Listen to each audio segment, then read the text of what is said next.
Bom, para você que está assistindo depois, bom dia, boa tarde, boa noite, sei lá, que hora você está assistindo. Espero que esteja tudo bem com você. E hoje a gente vai falar sobre determinação do sexo, tá? Determinação do sexo cromossômico, no caso. Então, a gente vai falar sobre cromossomos homólogos, cariótipo e algumas outras coisinhas mais que determinam o sexo cromossômico em seres humanos. Lembrando que a gente vai focar aqui um pouco mais na parte de seres humanos, já que a determinação de sexo em outros organismos, vocês vão ver mais lá no terceiro ano do ensino médio e vocês viram uma pequena parte no sétimo ano do ensino fundamental. Então, a gente vai falar hoje sobre determinação do sexo cromossômico em seres humanos. Então, eu vou aqui passar aqui para o quadro e a gente já começa falando. Olha, já está entrando gente aqui.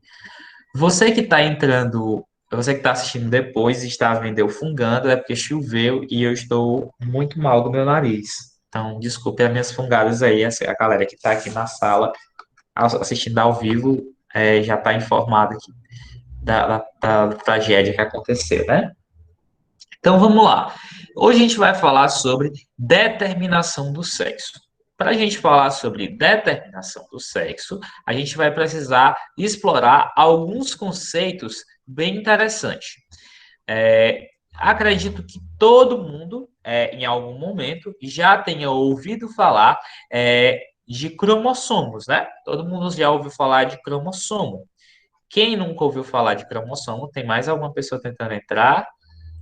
Quem nunca ouviu falar de cromossomo está atrasado aí na vida, né? Porque vocês já ouviram falar de cromossomos há muito tempo. Lá no começo do ano, inclusive, a gente falou um pouco sobre cromossomos. Então, os cromossomos nada mais são do que DNA condensado, tá?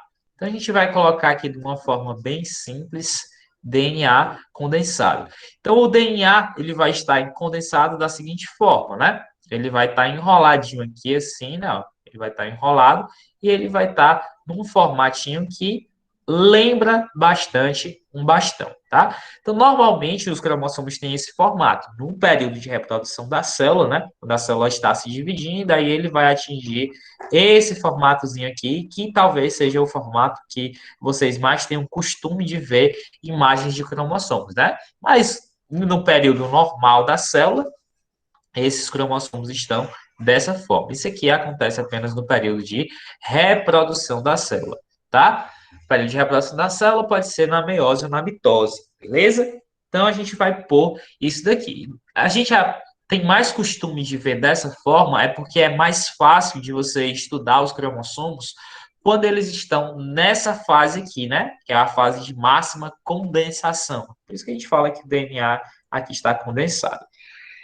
Massa! Então vamos lá. Nas células humanas, né, em seres humanos, a gente vai ter uma quantidade de cromossomos determinadas. A gente vai ter, então, o que a gente chama de cariótipo. Tá parecendo que a genética tá voltando, né? Quem tava com pânico de genética tá começando, o coração tá começando a dar aquela acelerada, né? Mas calma, não tem a ver, mas não é coisa de outro mundo. O cariótipo, pessoal, é a quantidade, é como se fosse todos os cromossomos que a gente tem no nosso corpo, né? Na nossa célula. Cada célula humana vai possuir no seu cariótipo 23 pares de cromossomos, tá? Ó, 23 pares de cromossomos, a gente vai ter uma quantidade de 46 cromossomos. Muita gente fala assim: ah, nós temos 23 cromossomos. Muito cuidado, nós temos 23 pares, tá? Um par tem dois cromossomos, cada par tem dois cromossomos. Então, 2 vezes 23 dá um total de 46 cromossomos. Então, assim, por que é importante a gente saber disso daqui? É importante pelo seguinte motivo. Dos pares de cromossomos, só um minutinho.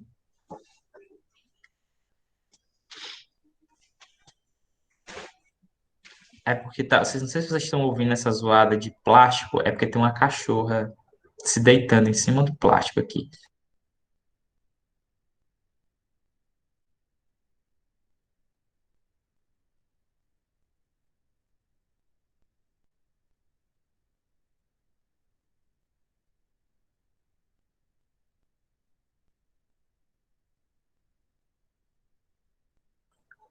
Beleza, pessoal. Desculpa, é porque ela é filhotinha ainda e ela fica se deitando aqui em cima do plástico. Ei, tio, Tá. Oi. eu vou sair, mas eu vou entrar por outro celular, tá? Porque meu celular aqui descarregou. Tá bom. Então, pessoal, por que é importante a gente saber quantos pares de cromossomos a gente tem e tal e tudo mais? Então, é o seguinte,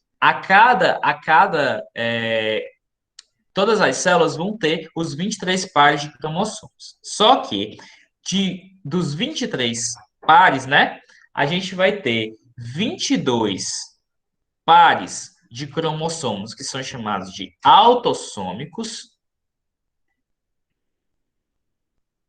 E a gente vai ter um par de cromossomo que é chamado de sexual. Aí, às vezes, você vai encontrar esse termo aqui, ó, alossomo. Muito pouco comum acontecer, mas se acontecer, você já sabe que existe esse termo aqui e ele se refere ao par sexual. Então, ó, a gente vai ter aqui, ó, então, 44 cromossomos autossômicos mais um par sexual, tá? Aí o par sexual é que ele vai determinar quem é macho e quem é fêmea, né? Então é assim, as fêmeas, elas vão ter dois cromossomos X, e os machos, eles vão ter o cromossomo X e o cromossomo Y. Então, se tiver 2X, é uma menina, mulher, fêmea do sexo feminino. Se tiver um X e um Y, aí vai ser um menino macho, homem do sexo masculino. Tá bom? Então, ó, esse daqui é basicamente como que é determinado o sexo. Mas, a gente vai primeiro entender os termozinhos aqui. O que é que cada um dessas historinhas aqui significa. Então, eu falei para vocês que a gente tinha 22 cromossomos autossômicos, mas você deve estar pensando, o que diabos é um cromossomo autossômico? O cromossomo autossômico é um cromossomo que tem características, então vou botar aqui, ó, autossomo, ele possui características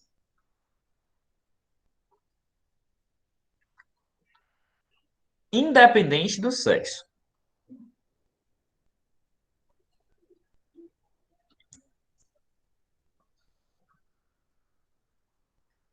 Por exemplo, uma característica que é independente do sexo, quantidade de olho.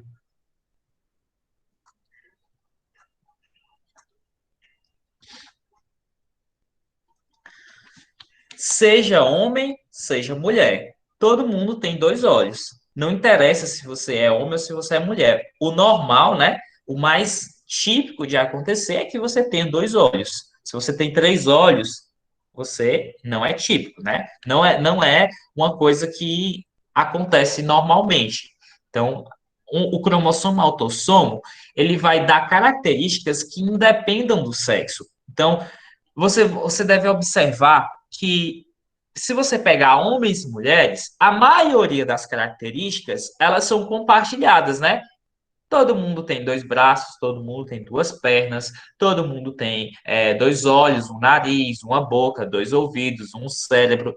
Todas essas características aí independem se você é homem ou se você é mulher. Isso aí vai independer, né? Então, é por isso que a gente tem mais cromossomos autossomos do que cromossomos sexuais, porque os autossomos eles vão reger características que são independentes do sexo. Já os cromossomos alossomos ou sexuais, né? Vamos colocar aqui os cromossomos sexuais, eles vão reger características que são dependentes do sexo. Então, características que são dependentes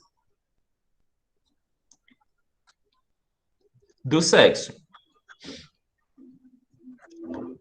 Características que são dependentes do sexo. Como, quais exemplos que a gente pode ter aqui? A gente pode ter os testículos, por exemplo, né? E os ovários.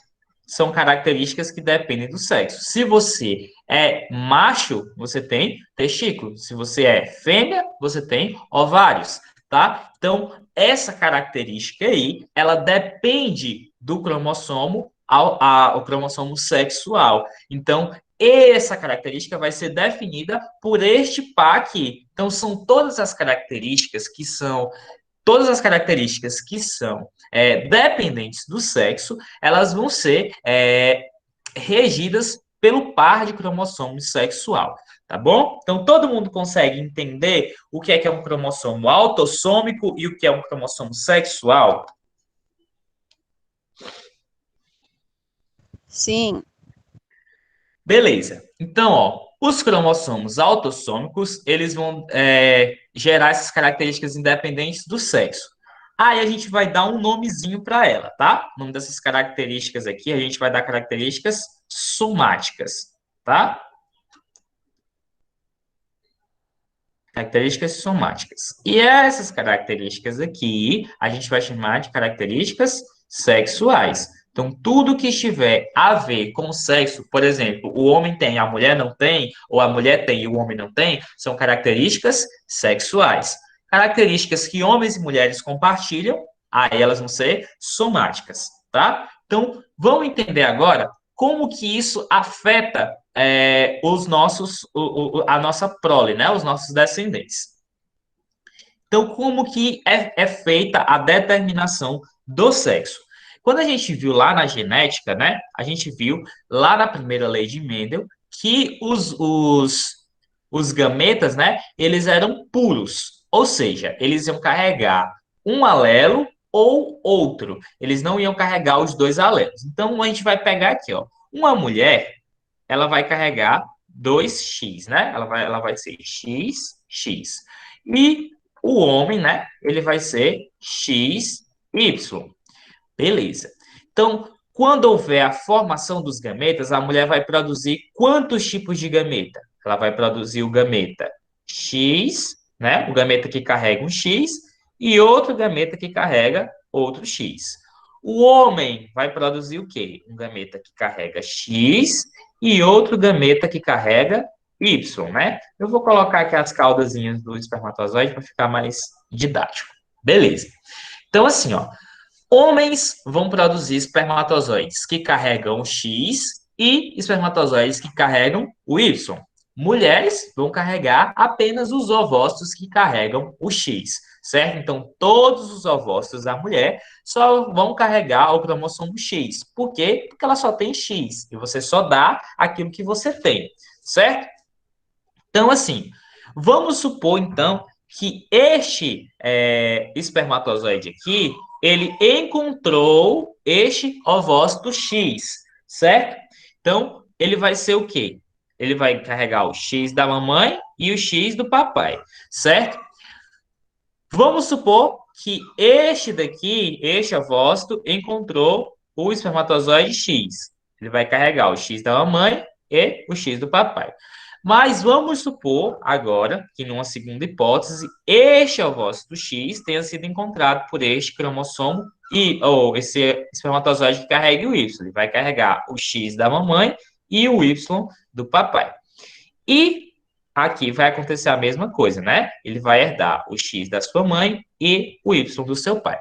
Pessoal, conseguem perceber que homens e mulheres tendo um filho, ele tem 50% de chance de ser uma mulher e 50% de chance de ser um homem? Peraí que a cachorra tá chorando. Gente, essa cachorra tá... Naide,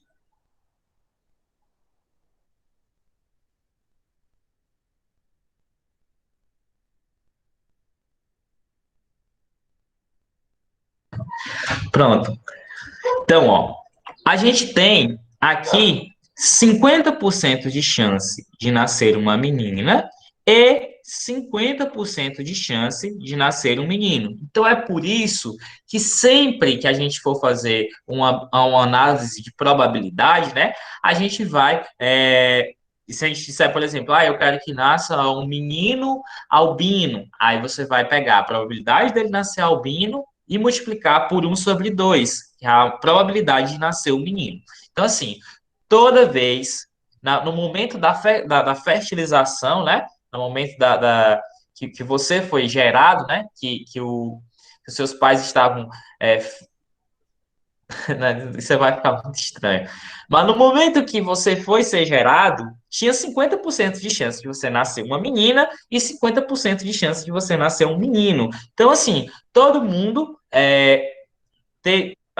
durante a relação, né, teve chance de nascer 50% menino e 50% de chance de nascer menina. Aí o espermatozoide é que vai determinar se aquilo ali vai ser um menino ou se vai ser uma menina, entendeu? Então, nos seres humanos, o sexo que determina o sexo da prole é o sexo masculino. Por quê? Porque ele carrega os cromossomos diferentes, tá? Então, assim, no interior, antigamente era muito comum, né? O cara dizer que queria ter um filho homem, aí nascia uma menina, nascia a segunda menina, nascia a terceira menina, aí o cara ia lá e batia na mulher, né? Mas na verdade ela não tinha culpa, né? A culpa era dele, né? Que ele que determina o sexo, não a mulher. Então, no sexo, nos seres humanos, quem determina o sexo da prole é o homem e não a mulher, tá? Então, toda vez que tiver a possibilidade de gerar uma criança, vai ter 50% de chance de ser um menino e 50% de chance de ser uma menina, tá? Então, todo mundo entende como que é feita a determinação do sexo cromossômico? Sim. Aham. Entendi, entendi. Sim. Então, ó, recapitulando, mulheres sempre vão produzir gametas que carregam X. Homens sempre vão carregar gametas que produzem, aliás, sempre vão produzir gametas que carregam o X ou o Y. Então, a probabilidade vai depender aí do espermatozoide e não do ovócito, que sempre vai ser a mesma coisa. Tá bom? Aí, pessoal, tem uma segunda parte muito interessante que acontece aqui nos cromossomos. A gente tem os cromossomos carregando todo o DNA do nosso corpo, né? Ele nada mais é do que o DNA condensado. Então, assim, se acontecer algum problema nos seus cromossomos, aí, meu amigo, vai ter um problema muito sério. Por quê? O DNA é aquele que carrega todas as informações do seu corpo. Então, se você tem uma alteração no seu DNA, você vai ter uma alteração em todas as suas características físicas. Isso daí a gente vai chamar de alterações cromossômicas, tá? E essas alterações cromossômicas aí, elas são variadas, né? Isso vai depender de qual cromossomo ela vai afetar e a característica que vai surgir dessa alteração também depende do cromossomo. Então, eu vou explicar melhor, você vai entender o que eu estou falando. Vamos aqui, ó. Eu vou dar um exemplo, aí eu quero que vocês tenham em mente que este exemplo que eu estou dando, ele não é real, tá? É só para você entender o que é que eu estou querendo falar aqui para vocês, tá? Então, não é que no cromossomo 1 vai ser essas características, no 2 vai ser essas outras características, não. É só mesmo para a fim de que você entenda o que é que eu estou querendo dizer com essas alterações aqui. Eu vou desenhar só 3 pares de cromossomo para a gente não passar muito tempo aqui inventando característica que senão a gente vai perder muito tempo da aula. Então vamos lá. Ó, a gente vai colocar aqui alguns genes aqui nesses cromossomos aqui, tá? Aí a gente tem 4 características aqui. A gente vai botar 2 características aqui. E a gente vai colocar uma característica aqui e uma aqui. E uma aqui. Pronto. Então, pessoal, vamos supor o seguinte, ó. Que neste par de cromossomos aqui, né? Aqui a gente vai ter aqueles alelozinhos, ó. Azão, azinho. Bzão, bezinho. Czão, czão. Dzão, Dzão. Ezinho, Ezinho. Fzinho, Fzão. Ô, professor, mas o dominante sempre não vem na frente? Sim, na notação. Aqui ele pode aparecer em qualquer ordem, tá? Aí ele vai ter que Gzão, Gzinho, Gzinho, Hzinho, Hzão, Izinho, Izinho. Pronto. Então a gente tem aí, ó, nove pares de alelos aí, bem diferentes, né? Então, pessoal, o que acontece nas alterações cromossômicas? A gente pode ter alterações cromossômicas de diversos tipos. A gente pode ter alterações cromossômicas que são estruturais e a gente pode ter alterações cromossômicas que são numéricas, tá? Qual a diferença, então, entre alterações cromossômicas numéricas e qual a diferença das estruturais? Vou colocar aqui as duas. Estruturais. Ó, as alterações numéricas, elas vão alterar o número dos cromossomos, tá? Como que isso acontece, professor? Como que é uma alteração numérica? Imagina aqui, ó, eu tenho o par 1, eu tenho o par 2 e eu tenho o par 3. Ok. Imagina que no momento que houve a divisão celular, né? Esse par aqui, na verdade, ele não se separou exatamente como ele deveria, e aí agora, em vez de eu ter um par de cromossomos, né? Ó, o gameta vai ser formado, né? Aí eu vou gerar aqui um gameta que tem um parzinho só, tá? Eu tenho só, aqui é um gameta, certo?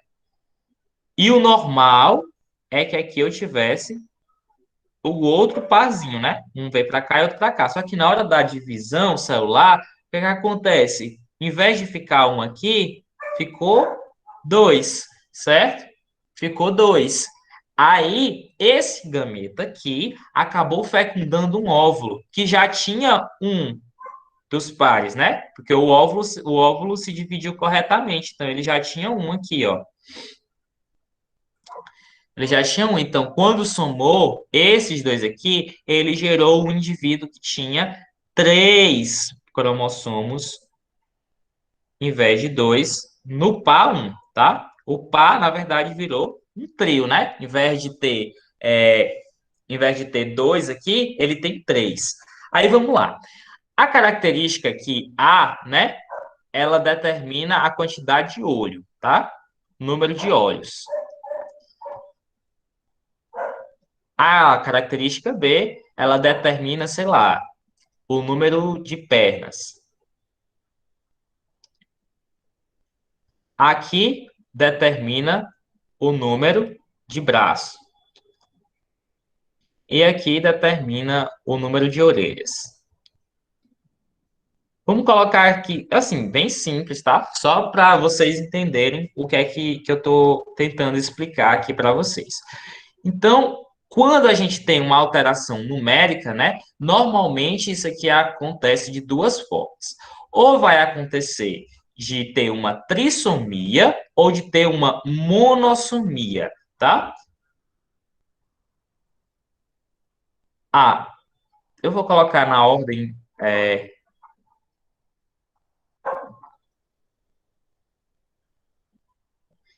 trissomia.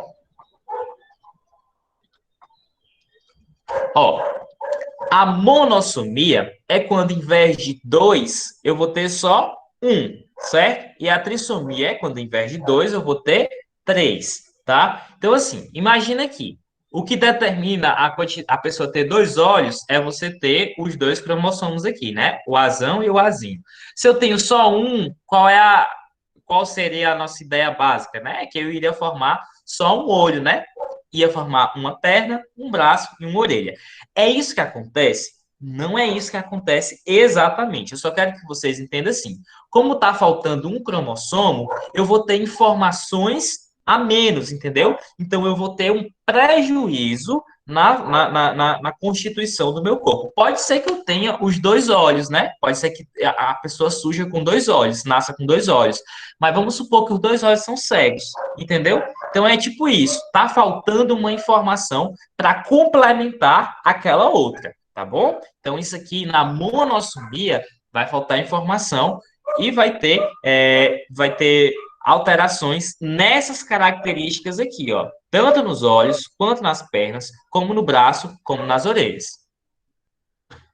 No caso de uma trissomia, que em vez de 2 eu vou ter 3, aí nasceria 3 olhos, 3 pernas, 3 braços?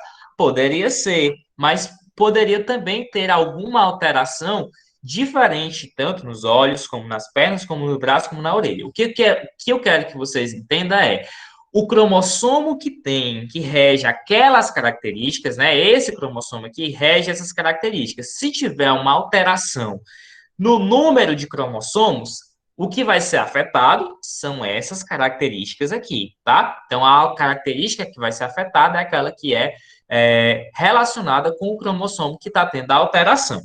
Beleza. Então, das duas a uma. Ou a gente vai ter uma monossomia, faltando um cromossomo do par, ou uma trissomia, quando tem um cromossomo a mais no par, que não deveria estar lá. Da mesma forma aqui, ó, essas características, se tivesse faltando esse cromossomo aqui, iria ser uma monossomia. E aí a gente determina as monossomias, né? Monossomia do 2, monossomia do 3, enfim. Existem algumas características, existem algumas alterações cromossômicas que são bem famosas. A gente vai ver ela aqui na frente. E o que seria as alterações estruturais? Ah, sim, todo mundo entendeu o que é uma monossomia, o que é uma trissomia e o que é que ela acarreta dentro do organismo? Yes. Sim, sim. Beleza.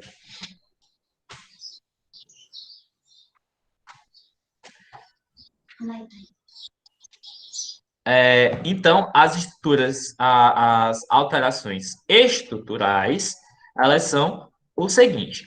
A gente tem aqui o cromossomo, tá?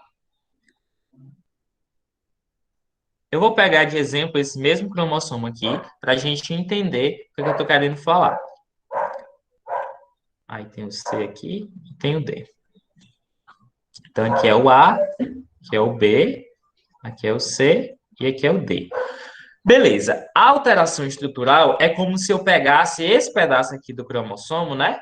E eu arrancasse fora, jogasse fora esse pedaço aqui do cromossomo. Então, quando ele emparelhar com o outro par de cromossomos, ele vai emparelhar assim, ó.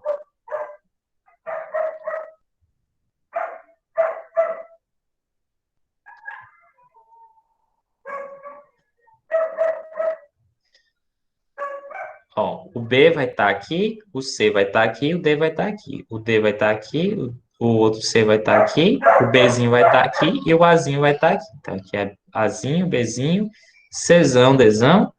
E aqui é Dzão, Czão, Bzão.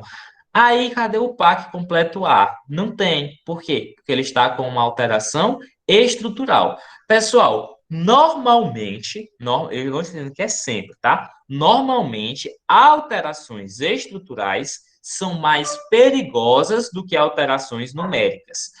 Perigosas em que sentido? Normalmente, quem tem uma alteração estrutural não sobrevive. Pode ser que uma alteração numérica mate o portador? Pode sim. Existem algumas alterações numéricas que o portador nasce e morre logo em seguida, né?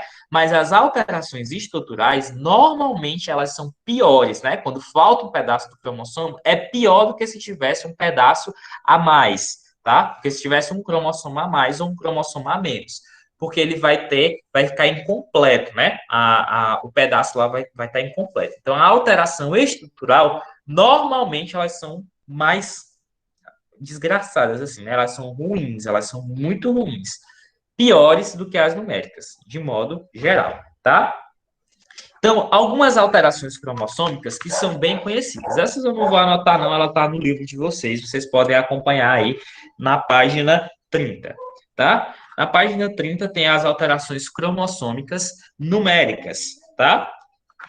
Normalmente a gente não vê as alterações estruturais no ensino fundamental. Então, a gente vai acompanhar aí só as numéricas. Eu vou até sair do quadro aí para não ficar essa imagem no meio da bagaceira. Beleza. Então, pessoal, eu acho que uma das características, uma das alterações cromossômicas mais conhecidas de todo mundo, que eu acho que todo mundo aqui já ouviu falar alguma vez na vida, é a trissomia do 21. Professor, eu nunca ouvi falar em trissomia do 21, mas você já ouviu falar em pessoas que têm síndrome de Down. Não já ouviu falar em pessoas que têm síndrome de Down? Pelo menos conhece alguém Já. que tem síndrome de Down? Então, a síndrome de Down nada mais é do que uma alteração numérica de cromossomos.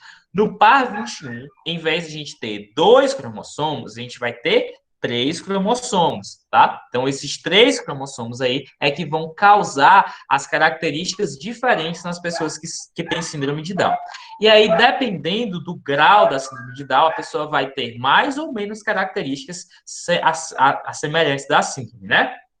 Então, normalmente, pessoas com síndrome de Down, elas vão ter características bem marcantes, né? Os olhos vão ser um pouco mais puxados, o formato do rosto sempre é muito parecido, né? E a palma da mão dela só tem uma linha, né? Uma linhazinha aqui na palma da mão. Geralmente, dependendo do grau da síndrome de Down, essas pessoas podem ter um pouco de retardo mental, certo?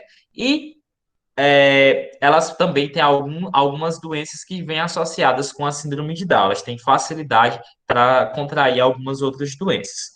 Isso não significa dizer que todas as pessoas que têm síndrome de Down vão ter essas características bem acentuadas. Existem pessoas que têm síndrome de Down que levam uma vida completamente normal, né? Essas pessoas têm seus trabalhos, elas têm sua vida social, sua vida amorosa, isso não impede, certo? Claro que existem algumas pessoas que têm síndrome de Down num nível mais avançado. Talvez essas pessoas não consigam viver uma vida plena como outra pessoa conseguiria. Mas isso não quer dizer que essa pessoa ela é inútil, né? Ela tem as suas capacidades. E aí... Opa, alguém ia falar? E aí a gente tem outras síndromes numéricas. Essa síndrome aqui, essas duas síndromes que estão aí, né, junto nessa página, são síndromes que afetam os cromossomos sexuais. Essas daqui são muito interessantes porque elas mostram como os cromossomos sexuais eles são fortes, né? Ele tem força para modificar o nosso fenótipo, tá? O fenótipo, que muita gente errou na prova, fenótipo é a característica externa e interna, é a manifestação do genótipo. Então, a manifestação das características dos cromossomos a gente chama de fenótipo, tá? Então, não é genótipo. Genótipo é outra coisa. Então, ó, a síndrome de Turner é uma síndrome que afeta mulheres, né? É uma síndrome que ela é restrita ao sexo feminino. Por quê? Porque para ter síndrome de Turner, a mulher precisa ter apenas um cromossomo X. Então, se a mulher tem um cromossomo X, ela vai ter o que a gente chama de síndrome de Turner. A síndrome de Turner, ela caracteriza pelo pescoço, que vai ser assim, ó, o pescoço da pessoa ele vai estar junto com os ombros, tá? O pessoal chama isso aí de pescoço alado. Essas mulheres, normalmente, elas são estéreis. Elas não conseguem elas não atingem, a sua genitália não atinge a maturidade, né? Elas vão ter sempre um aspecto infantil. Então, essas mulheres, elas vão ter problemas com o ciclo menstrual, provavelmente ela não vai menstruar, porque está faltando um X para regular essa menstruação. Enfim, os caracteres sexuais delas vão ser sempre baixos, né? Os caracteres sexuais dela secundários. Por exemplo, os seios não vão ser bem desenvolvidos, a genitália dela também como já falei, né, tem um aspecto infantil, então não vai ser bem desenvolvida, o aparecimento de pelos pubianos vai ser prejudicado, enfim, tudo isso daí. Além de, claro, algumas mulheres possuírem um leve retardo mental quando possuem a síndrome de Turner, certo? E tem uma outra síndrome que é chamada de síndrome de Klinefelter. Na verdade, vamos passar primeiro para a síndrome do duplo Y. Ó, essa do duplo Y e a do triplo X, elas não têm alterações fenotípicas consideradas negativas, tá? Então, tipo assim, se você é homem, você tem um Y. Se você tem dois Y, as suas características sexuais secundárias elas vão ser mais afloradas, né? Então, assim, Homens que têm a síndrome do duplo Y, eles vão ter características masculinas reforçadas. Normalmente, eles atingem alturas maiores, né? Eles vão ter alturas mais vão ser mais altos, a estatura é maior, eles vão ter a voz mais grossa, eles vão ter mais força física e eles vão ter também uma produção de testosterona maior do que o normal. Existe um estudo, ainda não é, não, eu não sei se ele é conclusivo, mas eu vi ano passado que pessoas fizeram um estudo nas prisões, né?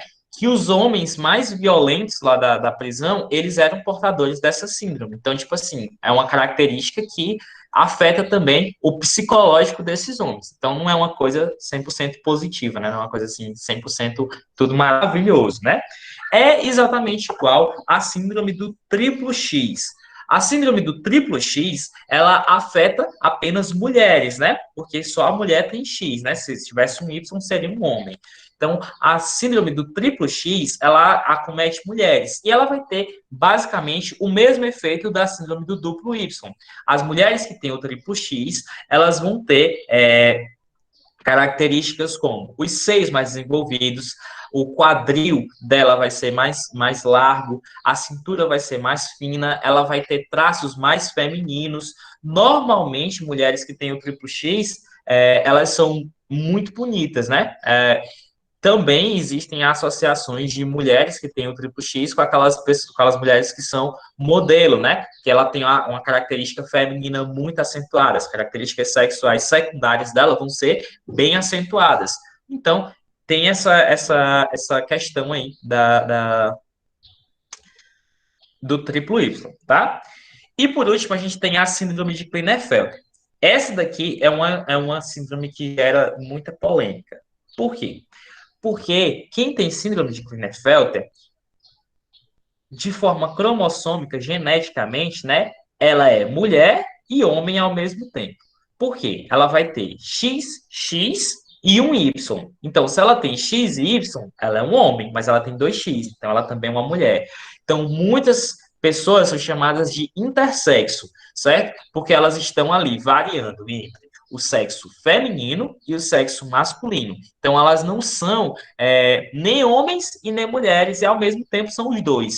Então, gera uma confusão aí na cabeça das pessoas. Então, assim, quem tem síndrome de Klinefelter, ela tem características sexuais masculinas e características sexuais femininas, ou seja, ela pode desenvolver os seios, né?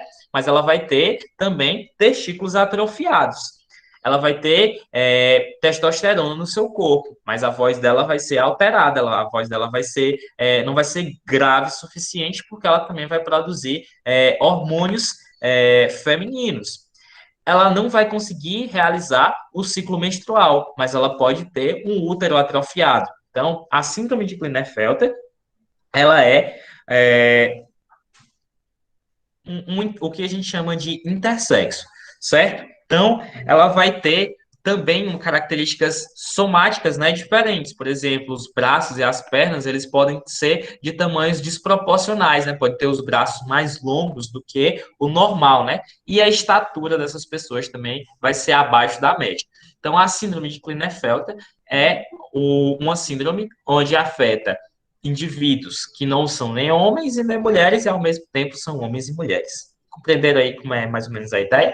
Então, as alterações cromossômicas, elas são, principalmente as que afetam os cromossomos sexuais, elas são muito fortes. Para você ver a força de um cromossomo Y, né? Aqui a gente tem XX e um Y só, eles regulam todo o resto dos dois X, né? Então, é importante que você saiba disso.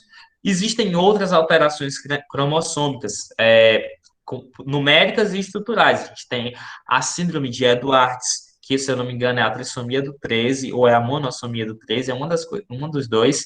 E tem uma síndrome que é estrutural, que ela é chamada de síndrome do miado de gato, que é quando a criança, quando ela chora, o chorinho dela lembra um miado de gato, né? E é bem tensa, assim, a síndrome, porque a criança nasce com microcefalia, retardo mental, enfim. E normalmente a criança não sobrevive por muito tempo, né? Ela morre próximo ali dos 2, 3 anos de idade. Pessoal, eu vou encerrar a gravação, mas vocês não saiam daí, que a gente vai continuar, tá? Então, para você que está assistindo depois, tchau.